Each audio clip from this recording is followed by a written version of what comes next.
ಆದರೆ ನಾನು ಅದನ್ನು ಹೆಚ್ಚು ನಂಬದವ. ನನಗೆ ಸ್ವಪ್ನ ಬೀಳುವುದೂ ಇಲ್ಲ. ನನಗೆ ಸ್ವಪ್ನ ಎಂದು ಬೀಳೋದು ಬಹಳ ಕಡಿಮೆ. ನನ್ನ ನೆನಪಿಗೆ ಈಗ 2 ಸ್ವಪ್ನಗಳು ನನಗೆ ಅತಿ ಅಚ್ಚಳಿಯದೆ ಬಂದದ್ದು.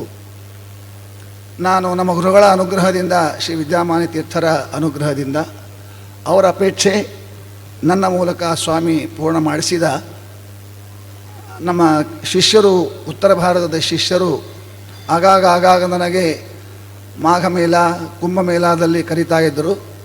ನಾನು ಅಲ್ಲಿ ಹೋಗ್ತಾ ಇರುವಾಗ ಸ್ವಾಮಿ ಎಲ್ಲರಲ್ಲಿ ಪ್ರಾರ್ಥನೆ ಮಾಡಿಕೊಂಡಿದ್ದೇನೆ. 500-600 ಈ ಜನರು ಮಧ್ವ ನವಮಿ ಉತ್ಸವವನ್ನು ಆಚರಣೆ ಮಾಡಿದ್ದಾರೆ. ಉತ್ತರ ಭಾರತದಲ್ಲಿ ಉತ್ಸವ ನಡೆದಿದೆ. ಹಾಗೆ ಅಲ್ಲಿ ನಾನು ಹೋಗ್ತಾ ಇರುವಾಗ ಒಮ್ಮೆ ನಮ್ಮ ಗುರುಗಳನ್ನು ಮೋಸ ಮಾಡಿದ ಒಳ್ಳೆಯ ವಿದ್ವಾಂಸ ಯತಿಗಳು, ನಮ್ಮ ಗುರುಗಳಿಗೆ ಮೋಸ ಮಾಡಿದವರು, ಸೋತವರು ತಾರ ಗೆದ್ದೇನೆ ಅನ್ನುವಂಥ ಪ್ರಚಾರ ಮಾಡಿದ ಒಬ್ಬ ಸ್ವಾಮಿ ಆ ಕಾಲದಲ್ಲಿ ಕರಪಾತ್ರ ಸ್ವಾಮಿಗಳು ಅಂತ. ಅವರೇನೇನೋ ಮಾಡಿದರು, ಇರಲಿ. ಅವರ ಪ್ರಶಿಷ್ಯ ನಾನು ಪ್ರವಚನ ಮಾಡಿದೆ ಮಾಘಮೇಳದಲ್ಲಿ, ಸಂಸ್ಕೃತದಲ್ಲಿ. ನನ್ನ ಬದಿಗೆ ಕೂತ್ಕೊಂಡಿದ್ದ ಅವನ ಪ್ರಶಿಷ್ಯ.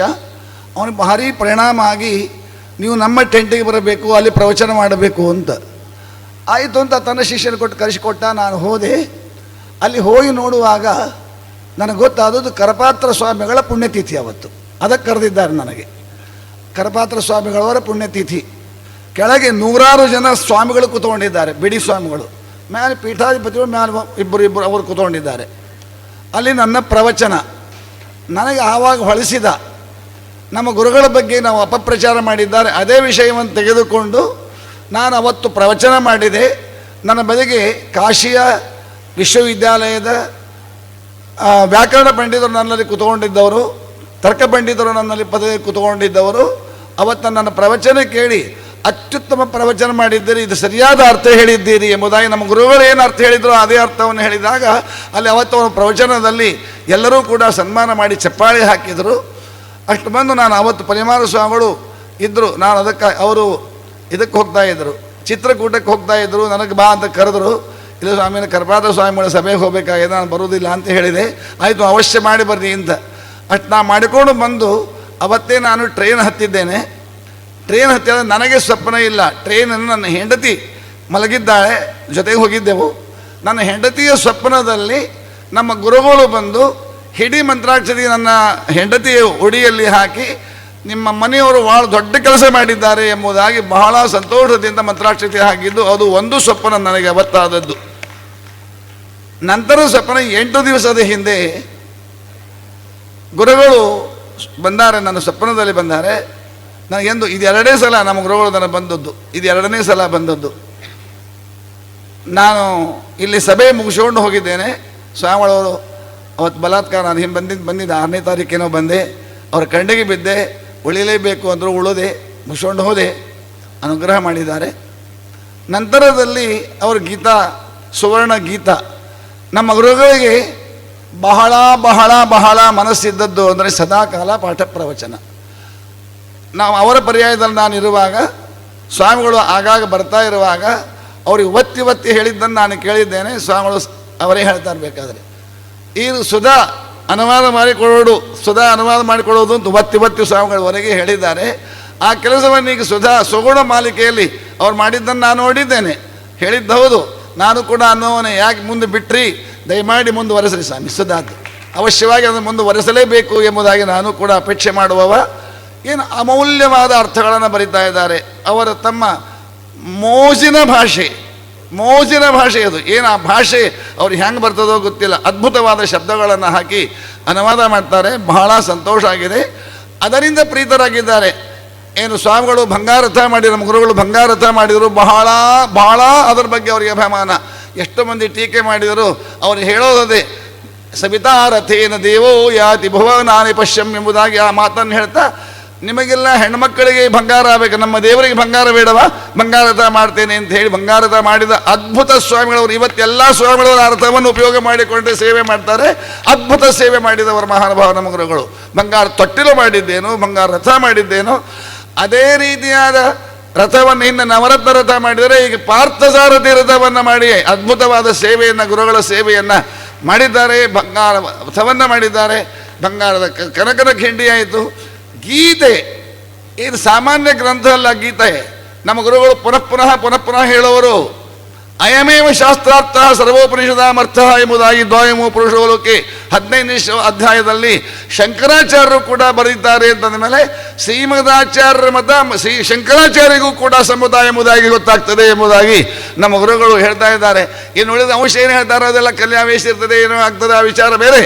ಶಂಕರಾಚಾರ್ಯರು ಕೂಡ ಅಯಮೇವ ಗೀತಾರ್ಥ ಅಯಮೇವ ಸರ್ವೋಪನಿಷದಾಮರ್ಥ ಎಂಬುದಾಗಿ ಹೇಳಬೇಕಾದರೆ ಅದ್ಭುತವಾದ ಗೀತೆಯನ್ನು ಸುವರ್ಣದ ಹಾಳೆಯಲ್ಲಿ ಬರೆಸಿದ ಅದ್ಭುತ ಕೆಲಸ ಮಾಡಿದಂಥ ಮಹಾನುಭಾವರು ಪರ್ಯಾಯ ಸ್ವಾಮಿಗಳವರು ಎಂಬುದಾಗಿ ನನಗೆ ಸಂತೋಷ ಆಗಿದೆ. ಆ ರೀತಿ ಅವರು ಅನೌನ್ಸ್ ಮಾಡಿದ್ರು. ಅದನ್ನು ನೆನೆಸಿಕೊಂಡೋ ಅದೇ ಬಿತ್ತೋ. ನಮ್ಮ ಗುರುಗಳು ನನ್ನ ಕನಸಿನಲ್ಲಿ ಬಂದರು. 8 ದಿವಸದ ಹಿಂದೆ ನನ್ನ ಕನಸಿನಲ್ಲಿ ಬಂದರು. ಅನೇಕ ಸ್ವಾಮಿಗಳೆಲ್ಲ ಬಂದೆಲ್ಲ ಮಂತ್ರಾಕ್ಷತೆ ಆಗ್ತಾರೆ. ಸಾಯಂಕಾಲ ಮಂತ್ರಾಕ್ಷತೆ ಹಾಗೆ ಮಂತ್ರಾಕ್ಷತೆ ಆಗಿದೆ. ಅವತ್ತು ಇವರೇ ಒಬ್ಬರೇ ಸ್ವಾಮಿಗಳಿದ್ದದ್ದು. ಬಂದು ಸ್ವಾಮಿಗಳು ಎದುರು ಮಂತ್ರಾಕ್ಷತೆ ತಟ್ಟಿ ಇಟ್ಟಾರೆ. ತಾವು ತಲೆ ಮೇಲೆ ಹಾಕ್ಕೊಂಡ್ರು ನಮ್ಮ ಗುರುಗಳು. ಈ ಸ್ವಾಮಿಗಳು ಬಂದರು. ಇವರು ಎದುರಿಗೆ ತಲೆ ಒಡ್ಡಿದ್ದಾರೆ, ನಮಸ್ಕಾರ ಮಾಡಿದ್ದಾರೆ. ಈ ಸ್ವಾಮಿಗಳು ಸುಗುಣೇಂದ್ರ ತೀರ್ಥರು ನಮಸ್ಕಾರ ಮಾಡಿದ್ದಾರೆ. ಅವ್ರ ತಲೆ ಮೇಲೆ ಮಂತ್ರಾಕ್ಷತೆಯನ್ನು ಹಾಕಿ ಬಹಳ ಕೈ ಇಟ್ಟು ಬಹಳ ಆಶೀರ್ವಾದ ಮಾಡಿದರು ಎಂಬುದಾಗಿ ನಾನು ಪ್ರತ್ಯಕ್ಷ ಸ್ವಪ್ನದಲ್ಲಿ ಅನುಭವಿಸಿದವ. ನಮ್ಮ ಗುರುಗಳು ಪ್ರೀತರಾಗಿದ್ದಾರೆ. ಅವರು ಮಾಡಿದಂತಹ ಅದ್ಭುತ ಬಹಳ ಕೆಲಸ ಮಾಡಿದ್ದಾರೆ. ನಮ್ಮ ಮನೆಯವರಿಗೆ ಹೇಳ್ತಾ ಇರ್ತಾಳೆ, ಅವರು ಎಲ್ಲಿ ಹೋಗಿದ್ದಾರೆ ಹೇಳ್ತಾರೆ. ಅದೇನೇ ಇರಲಿ, ಆದರೆ ಅವರು ವರ್ಚಸ್ಸು ಎಷ್ಟು ಚೆನ್ನಾಗಿದೆ ಅಲ್ರಿ, ಮುಖದ ಮೇಲೆ ಎಷ್ಟು ವರ್ಚಸ್ಸು ಚೆನ್ನಾಗಿದೆ ಅಂತ ನಮ್ಮ ಮನೆಯವರು, ನಮ್ಮ ಹೆಣ್ಮಕ್ಳೆಲ್ಲ ಹೇಳ್ತಾ ಇರ್ತಾರೆ. 56 ವರ್ಷದ ಬ್ರಹ್ಮಚರ್ಯ ಸಾಮಾನ್ಯ ಅಲ್ಲ. ಬ್ರಹ್ಮಚರ್ಯ ಇದ್ದಾಗ ಹೊಳಪ ಬರ್ತದೆ. ಕೆಲವು ಸ್ವಾಮಿಗಳ ಮುಖದ ಮೇಲೆ ವರ್ಚಸ್ಸೇ ಇರುವುದಿಲ್ಲ. ಯಾಕೆ? ಬ್ರಹ್ಮಚರ್ಯ ಇರುವುದಿಲ್ಲ. ಬ್ರಹ್ಮಚರ್ಯ ಇದ್ದಾಗ ವರ್ಚಸ್ಸು ಬರ್ತದೆ. ಅದ್ಭುತವಾದ ವರ್ಚಸ್ಸಿನಿಂದ ಕೂಡಿದಂತಹ ಸ್ವಾಮಿಗಳವರನ್ನು ನಾನು ಪೂರ್ಣವಾಗಿ ಅಭಿನಂದಿಸ್ತಾ ಇದ್ದೇನೆ.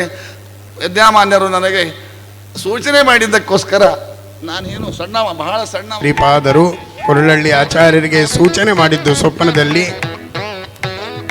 ನೀವು ಹೋಗಿ ವಸ್ತ್ರವನ್ನ ಸಮರ್ಪಣೆ ಮಾಡುವಂತ. ಆ ಸ್ವಪ್ನದ ಸೂಚನೆಯಂತೆ ಪೂಜ್ಯ ವ್ಯಾಸರಾಜ ಮಠಾಧೀಶರು ಪೂರ್ವಾಶ್ರಮದಲ್ಲಿ ವಿದ್ಯಾಮಾನ್ಯರ ಪರಮ ಶಿಷ್ಯರು, ಪೂರ್ಣ ಅನುಗ್ರಹ ಪಡೆದವರು. ಹಾಗಾಗಿ ಕಾಕತಾಳೀಯವಲ್ಲ, ಅದು ಅವರ ಪ್ರೇರಣೆಯಂತೆ ಈ ವೇದಿಕೆಯಲ್ಲಿ ಎಲ್ಲ ವ್ಯವಸ್ಥೆಗಳು. ಇದು ಯಾರೂ ಇದ್ದದ್ದಲ್ಲ. ಅವರೇನು ಸೂಚನೆ ಮಾಡಿ ವಸ್ತ್ರವನ್ನು ಕೊಡುವಂತ ವಿದ್ಯಾಮಾನ್ಯರು ಹೇಳಿದ್ರು, ಅದಕ್ಕೆ ಅನುಗುಣವಾಗಿ ಪೂಜ್ಯ ವ್ಯಾಸರಾಜ ಮಠಾಧೀಶರು ಇವತ್ತು ಈ ವೇದಿಕೆಯಲ್ಲಿ ಇದ್ದಾರೆ. ಅಂದರೆ ವಿದ್ಯಾಮಾನ್ಯರ ಸಂಕಲ್ಪ, ಅವರ ಇಚ್ಛಾಶಕ್ತಿಯ ಚಿಂತನೆಯನ್ನ ಮಾಡೋಣ ಅಂತ ಹೇಳ್ತಾ ಆಚಾರ್ಯರಿಗೂ ನಮ್ಮ ಗುರುಗಳ ದೊಡ್ಡ ಇಚ್ಛೆ ಇತ್ತು. ಮೊನ್ನೆ ಉಭಯ ಪೀಠಾಧಿಪತಿಗಳ ಸಮಾಗಮ ಆಯಿತು. ರಾಯರಮಠ ಸ್ವಾಮಿಗಳು, ಉತ್ತರಾಯಣ ಸ್ವಾಮಿಗಳು. ಅಲ್ಲಿ ಒಂದು ಪ್ರಸ್ತಾವ ಬಂತು, ಇದೆಲ್ಲ ದೊಡ್ಡ ಕೆಲಸ ಆಗಿದೆ, ಇನ್ನೊಂದು ದೊಡ್ಡ ಕೆಲಸ ಆಗಬೇಕು ಅಂತ. ಹಾಗೆ ನಾನು ಆಗಾಗ ಜ್ಯೋತಿಷಗಳ ಹತ್ರ ಮಾತನಾಡ್ತಾ ಇರ್ತೇನೆ. ನಮ್ಮ ಎಲ್ಲ ಪೀಠಾಧಿಪತಿಗಳ ಹತ್ರನೂ ಮಾತಾಡಿದ್ದೆ. ನಮ್ಮ ಗುರುಗಳ ಅಪ್ಪಣೆ ಪ್ರಕಾರ ವ್ಯಾಸರಾಯ ಮಠದ ಪಂಚಾಂಗಕರ್ತರು ಮೊನ್ನೆ ಅನಂತ ದೇಶಪಾಂಡೆ ಅವ್ರ ಹತ್ರ ಇಲ್ಲ, ನಾವು ಪ್ರಯತ್ನ ನಡೆಸೇವೆ ಆಚಾರ್ಯ, ಸಂದರ್ಭ ಬಂದ ನಿಮ್ಮನ್ನು ಕರಿತೇವೆ ಬರಬೇಕು. ಹಿಂದಿನ ಸಭೆಯಲ್ಲಿ ಹೇಳಿ ಹೋಗಿದ್ದೇನೆ, ನಿಮ್ಮೆಲ್ಲ ಪೀಠಾಧಿಪತಿಗಳೇ ದಯಮಾಡಿ ನಾನು ಸಾಷ್ಟಾಂಗ ನಮಸ್ಕಾರ ಮಾಡೋದು, ಏಕಾದಶಿಯನ್ನು ದಯಮಾಡಿ ಒಂದು ಮಾಡಿಕೊಡಿ. ಏನಾದರೂ ಮಾಡಿ ಲೆಕ್ಕ. ಕೆಲವು ವಿದ್ವಾಂಸರು ಹಾಗೆ ಹೀಗೆ ಏನು ತರ್ಕ ಮಾಡ್ತಾರೆ. ನಮ್ಮ ಆಚಾರ್ಯರ ಅಪ್ಪಣೆ ಮಾತ್ರ ಇವತ್ತು ನಾಳೆ ಬಂದರೆ ಮರುದಿವಸದ ಮಾಡಿ ಹೊತ್ತ ಎಲ್ಲ ನಮ್ಮ ಶಿಷ್ಯರಿಗೂ ಅಪ್ಪಣೆ ಇದ್ದದ್ದರಿಂದ ಎಲ್ಲರೂ ಕೂಡ, ಮತ್ತು ಇಸ್ರೋದವರು ಚಂದ್ರಕ್ಕೆ ಹೋದಾಗ ಎಲ್ಲ ಪೀಠಾಧಿಪತಿಗಳು ಅವರು ನೀವೆಲ್ಲ ಅಭಿನಂದಿಸಿದ್ದೀರಿ ಅಂದರೆ ಅವ್ರನ್ನ ಒಪ್ತೀರಿ ಅಂತ ಅರ್ಥ. ಮತ್ತು ಹಾಗಿರುವಾಗ ನೀವು ಇದೆಲ್ಲ ಎಲ್ಲ ಗಣನೆಗಳನ್ನು ತಗೊಂಡು ಯಾವ ಮಾನ ಮಾಡಬೇಕು ಅನ್ನೋದನ್ನು ವಿಚಾರ ಮಾಡಿ ಎಲ್ಲರಿಗೂ ಸಮ್ಮತವಾದಂತಹ ಒಂದು ಮಾನವನ್ನಾದರೂ ಮಾಡಿ.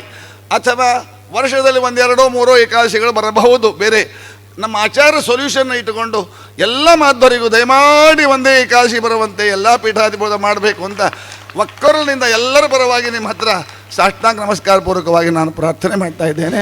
ಶ್ರೀಕೃಷ್ಣಾರ್ಪಣಮಸ್ತು. ಮಧ್ವೇಶಾರ್ಪಣ. ಧನ್ಯವಾದ.